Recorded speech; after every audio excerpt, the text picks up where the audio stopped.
우리 모두 언젠가 이 세상을 떠난다는 걸 마음 깊이 알고 있죠. 그런데 가만히 생각해보면 참 신기하지 않나요? 우리는 마치 영원히 살 것처럼 꿈꾸고 계획을 세우고 하루하루를 바쁘게 살아가요. 죽음은 늘 멀리 있는 것처럼 느껴지고 우리는 그걸 잊으려 하죠. 왜 우리는 죽는다는 걸 알면서도 죽지 않을 것처럼 살아가는 걸까요? 이 질문은 단순한 궁금증이 아닙니다. 우리의 삶, 우리의 선택, 그리고 우리가 찾고 싶은 의미의 중심에 있는 이야기입니다. 오늘 우리는 이 깊은 질문을 함께 풀어보려 해요. 철학의 눈으로, 심리학의 마음으로, 그리고 삶의 지혜로 우리가 왜 이렇게 살아가는지, 그리고 그게 우리에게 어떤 의미인지 차근차근 이야기해 볼게요. 자, 따뜻한 마음으로 이 여정을 시작해 봅시다.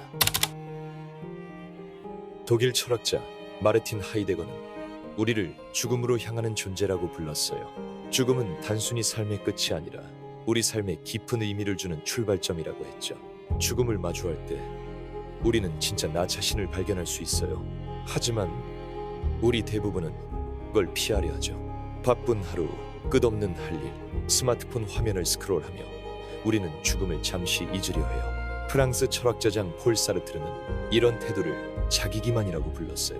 우리는 죽음이 주는 불안을 외면하기 위해 스스로를 속이죠. 내일이면 더 행복할 거야.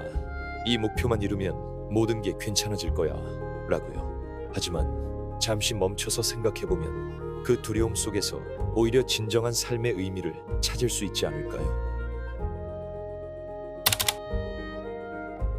심리학자 어니스트 베커는 우리가 죽음의 공포를 마주하지 않기 위해 문화를 만들었다고 했어요. 종교는 우리에게 영생을 약속하고 예술은 우리가 남긴 흔적을 영원히 간직하려 하죠. 그리고 오늘날 스마트폰과 넷플릭스, 바쁜 일상은 죽음을 멀리 밀어내는 따뜻한 담요 같은 역할을 해요. 우리는 바쁘게 살면서 죽음이 지금이 아니라 아주 먼 미래의 일인 것처럼 느껴요. 현대 기술은 이 이야기를 더 복잡하게 만들죠. 어떤 이들은 생명 연장이나 디지털 불멸을 꿈꿔요. 하지만 아무리 기술이 발전해도 우리는 여전히 유한한 존재예요. 신기하게도 불멸을 쫓는 이 시도들은 오히려 죽음의 필연성을 더 깊이 깨닫게 해주죠. 고대 철학자 에피쿠로스는 이렇게 말했어요.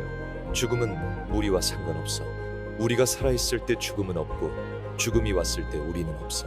이 말은 죽음을 너무 깊이 고민하기보다는 지금 이 순간을 따뜻하게 즐기라는 초대장 같아요. 하지만 스토아 철학자들은 다른 길을 제안했죠. 그들은 메멘토 모리, 즉 죽음을 기억하라고 했어요. 스토아 철학자 세네카는 매일 밤 조용히 하루를 돌아보며 오늘 나는 잘 살았을까? 라고 자문했어요. 죽음을 떠올리는 건 무서운 일이 아니라 우리 삶의 소중한 것들을 다시 생각하게 해주는 방법이에요. 더섭는 것에 덜 집착하고 진짜 의미 있는 순간들을 더 깊이 품을 수 있게요. 우리는 죽을 걸 알면서도 죽지 않을 것처럼 살아가죠. 이 모습은 어쩌면 우리가 인간이기 때문에 가능한 아름다운 모습일지도 몰라요. 죽음의 두려움을 외면하면서도 그 두려움 덕분에 우리는 삶에 더 깊은 의미를 찾아가죠. 이 모순을 따뜻하게 받아들이는 건 더 충실한 삶으로 한 걸음 나아가는 시작이 될 거예요. 마지막으로 당신에게 조용히 묻고 싶어요. 당신은 죽음을 어떤 마음으로 받아들이고 싶나요?